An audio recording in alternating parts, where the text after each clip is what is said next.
Hello for once. This is the last memo that I'm going to post on Google Classroom before we see you guys next week. It is the memo of exercise 25 on page 17 in your textbook. It says Miss C. Fitzgerald owns Cards by Claire.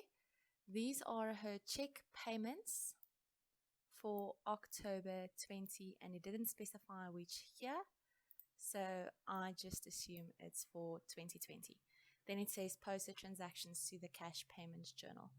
Okay, now before you can start, remember you have to quickly go and give your cash payments journal a heading. So it's the CPJ of Cards by Claire for October 2020. And because October is the 10th month of the year, it's CPJ number 10.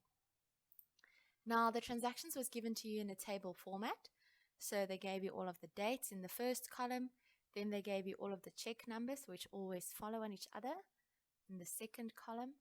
And then they gave you the details and of the company or the person that we are paying, and a specification of what we paid them for in this column, and then the amount with some cents. So you will notice that I added some cents to my CPJ. So the first one was check number 719 to P&A for materials. Okay, so it's decorations. They are decorating the cards, and it is materials for the business. 1,245 Rand and 75 cents. So if you record it in the CPJ, it will be check number 719 on the first to P&A. Every value in the CPJ must go to bank, and then after bank, it must go to one other column, depending on what we are paying for. So this company has a material costs column and a packaging materials column, and everything else that we are paying for that doesn't fall under one of these two will go to sundry accounts.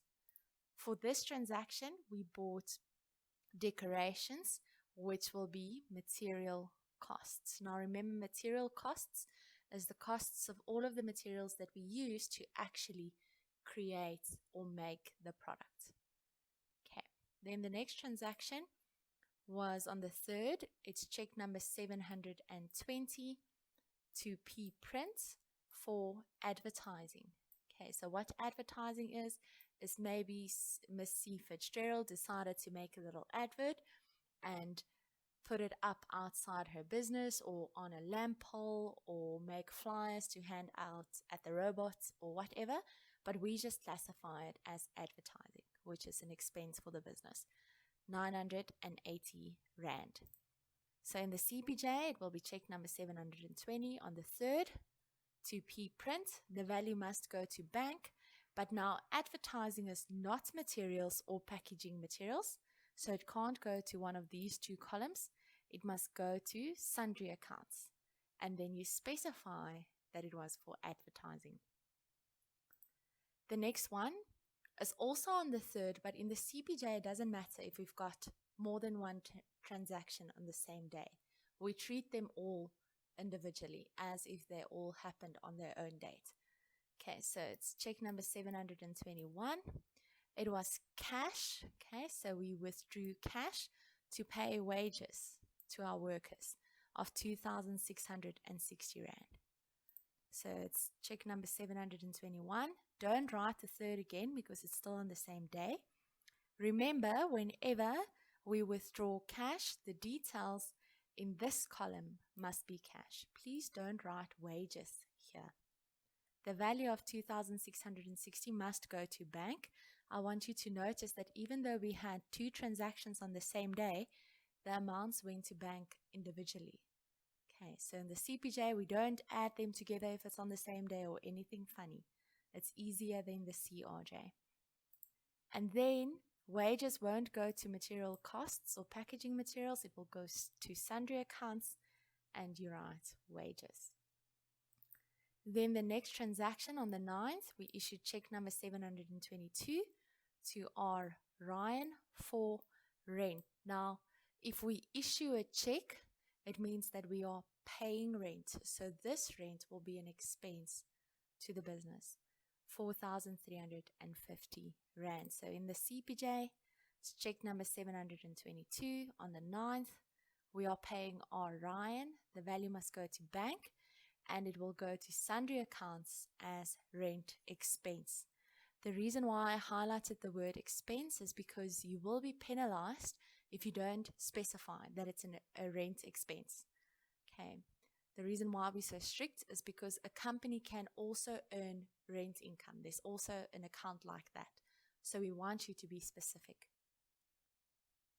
Then the next transaction on the 12th, check number 723, was issued to Hi-Fi Corp for machinery. Now, machinery is a fixed asset for the business, so maybe Miss Fitzgerald bought some sort of machine to help her to make her cards.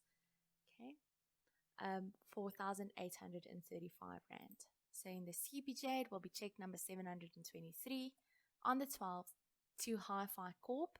The value must go to bank, and machinery is an account name, so it goes to sundry accounts, machinery. Then the next transaction, on the 15th, we issue check number 724 to Telkom to pay for our telephone bill. Okay, there's also an expense called telephone, so that's where this value will go, 857 Rand and 29 cents. So it's checks number 724 on the 15th to Telkom, 857 Rand and 29 cents, goes to sundry accounts and to telephone. Then on the 18th, we issued check number 725 to Game for a color printer. Now this will be seen as equipment for the business. If you didn't know that, and if you said machinery, in this case, I won't penalize you because you're not sure yet. But anytime when we buy electronics for the business, we treat it as equipment. 1,135 Rand and 99 cents. Okay, so in the CPJ, it's check 725 on the 18th to Game. The value must go to bank. There's no equipment column, so put it in sundry accounts.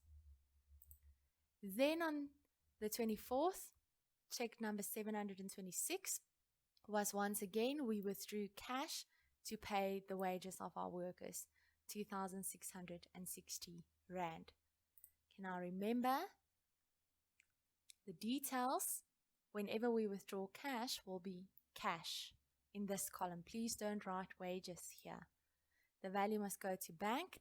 There's no wages column, so it will go to sundry accounts. It is very common for the CPJ of a business to look like this. The sundry accounts section of the CPJ will always be very busy compared to the sundry accounts section of the CRJ. Okay, so whenever you are doing it, don't doubt yourself because it looks like you are writing too much in sundry accounts. If you follow the rules and you do it this way, then it's correct. Then on the 27th, with check number 727, we are paying P&A for packaging, 212 Rand. Okay, so it's check 727 on the 27th. We are paying P&A, and now there is a packaging materials column, so put it in that column. Don't put it in sundry accounts if it's in this column. Okay, you can only use an amount twice. And then the last transaction on the 8th was check number 728, and it said cash. Okay, so we withdrew cash to pay for lunches. Now, this is a silly one, and it's very vague. I know, because there's no expense specifically for lunches. And what the memo says of the textbook is that we should treat this as drawings. Okay, but I promise you, if I ever ask this in a test, then I will specify that it's lunch for the owner, so that you know that the owner is using money for himself, and that's why it's drawings. Okay, so if you didn't know what to say here with this transaction, to be honest, I also wasn't really sure because it was very vague. Okay, so in the CPJ, the details will be cash here. Okay, that's fine. You should have had this one correct. It must go to bank, but then it goes to sundry accounts, and according to the textbook, it's drawings. But as I've said before, I will be more specific so that you know exactly when it is drawings and when not. And then When you finish, you just quickly total your columns. So this is the bank column total. Material costs only had that one value. Packaging material only had that one value. Sundry accounts was quite busy. Okay, and then remember to test yourself, you can always add these three columns together and they must total the value that is in this, that is the total of the bank column. Okay, goodbye boys, have a wonderful weekend, rest well, and then we will see you on Monday.